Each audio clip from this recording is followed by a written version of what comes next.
m'appelle Stéphane Deveau, je suis le directeur général de la station à Saint-Omer.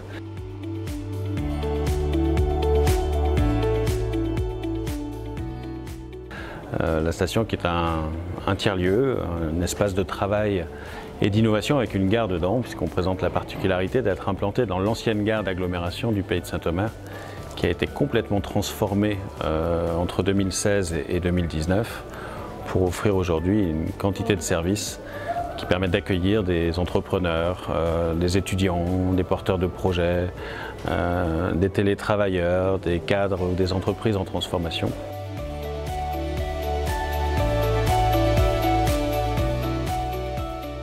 Je crois que le projet de la station est en soi un projet innovant. On a choisi de s'inspirer des méthodes agiles dans la construction du projet.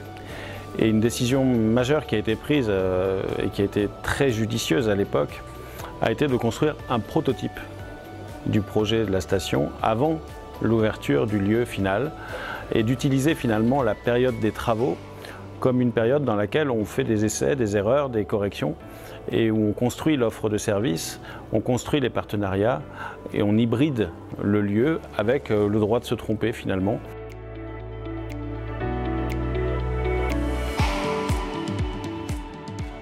Comme tout projet innovant, finalement, la difficulté majeure, c'est celle de l'explication du produit au public que vous voulez convaincre.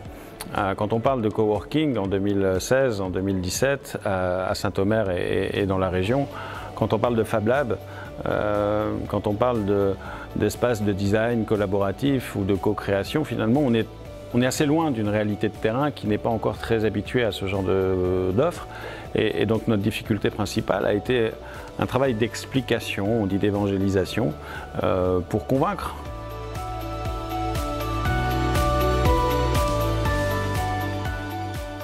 Oui, on a eu plusieurs aides majeures. Pour la partie financière, forcément accompagnée, et pour la partie technique, de mise en œuvre du projet également, on est accompagné. Alors pour le premier sujet, il y a une hybridation du projet sur la partie financière parce que le projet est cofinancé par la CAPSO qui apporte la majorité des fonds parce qu'elle est propriétaire des lieux et qu'elle est l'initiateur du projet de la station. Mais le projet est également soutenu financièrement par l'État et par la région. Donc on voit que là, il y a des accompagnements importants qui ont été apportés au projet. Et puis pour la partie fonctionnement, déploiement d'une offre de services dédiée à l'innovation, à la collaboration et à l'entrepreneuriat. Là, ça se joue plutôt au niveau des partenaires que l'on a mis autour de la table pour construire la station. La station est un projet qui doit représenter l'écosystème qu'il est censé concrétiser. Et à ce titre-là, l'université est venue à bord. Les lycées sont venus à bord également. La grosse entreprise locale qui s'appelle Arc, la cristallerie d'Arc, est représentée dans la gouvernance de la station et nous aide beaucoup à travailler sur le programme d'action.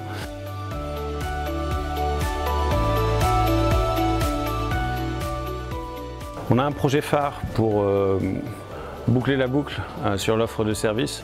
C'est le lancement d'un incubateur de projets innovants à la station à partir du début de l'année prochaine. Au premier trimestre 2023, à la station, vous pourrez faire partie d'un programme d'accompagnement, de formation et de coaching pour aider des porteurs de projets innovants à décider finalement s'ils se lancent dans l'aventure de la création d'une start-up ou si finalement ils abandonnent.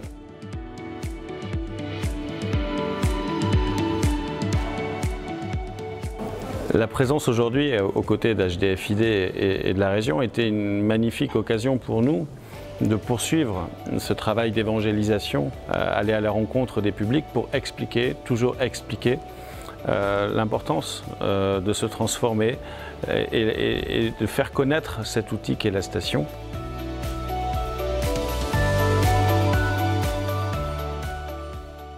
Quelque chose qu'on aime bien à la station, c'est ne pas hésiter à faire des erreurs, à se tromper.